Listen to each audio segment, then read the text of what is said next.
একজনকে ভালোবাসবো, একজনকে নিয়ে থাকবো, ওই একজন আমাদের ডিচ করে যাক, আমি সারা জীবন একা থাকবো একজনের জন্য, তাই না?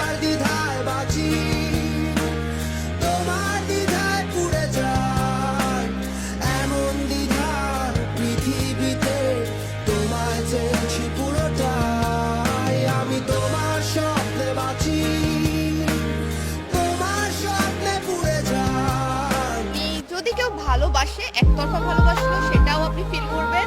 আর ভালোবাসা প্রাপ্তির পরেও তো অনেক কিছু থাকে, রিলেশনশিপ হওয়ার পরেও অনেক কিছু হয়, যে বিয়ে হয়ে গেলে যে বিয়েটা সুখের হবে বা সুখের হওয়ার পরেও যে সবকিছু ঠিক থাকবে এমন তো না। অনেক ছোট ছোট মোমেন্টস আছে, সেখান থেকে অনেক কিছু শেখার আছে, সবকিছু মিলে ওভারঅল অনেক সুন্দর। আচ্ছা, ত্রিভুজ প্রেম বলতে গেলে কি, আমাদের মেয়ে বলে বলছি না বা ছেলে বলে বলছি না, ধরুন আপনি ফ্রি আছেন, আপনাকে কেউ অ্যাপ্রোচ করছে, তো আপনার কোনো প্রয়োজনে আপনি তার সাথে কথা বলবেন, ভালো লাগবে, কিছু কিছু ভালো লাগা যে না আমাকে সে পছন্দ করছে, আমাকে কিছু দিচ্ছে, আমার ভালো লাগছে, এটা যে কারো ভালো লাগবে। কিন্তু এন্ড অফ দ্য ডে তার যখন আসল মানুষটাকে ভালো লাগে, তখন তো তার পিছনের মানুষটাকে ফেলতে হবে। তো এই ত্রিভুজ প্রেমের কাহিনীটা আমাদের চারপাশে ভরা, যে কারণে, কারণ আমার মনে হচ্ছে এই মানুষটা আমার জন্য, এই মানুষটা আছে আমার জীবনে, কেউ নেই, আমি তাকে অ্যাকসেপ্ট করলাম, কিন্তু আমি কাউকে ভালোবেসে ফেলতেও পারি। ত্রিভুজ প্রেমও বলতে পারেন, ডিচ করাও বলতে পারেন, এনিথিং। আবার রিয়েল লাভ খুঁজে পাওয়া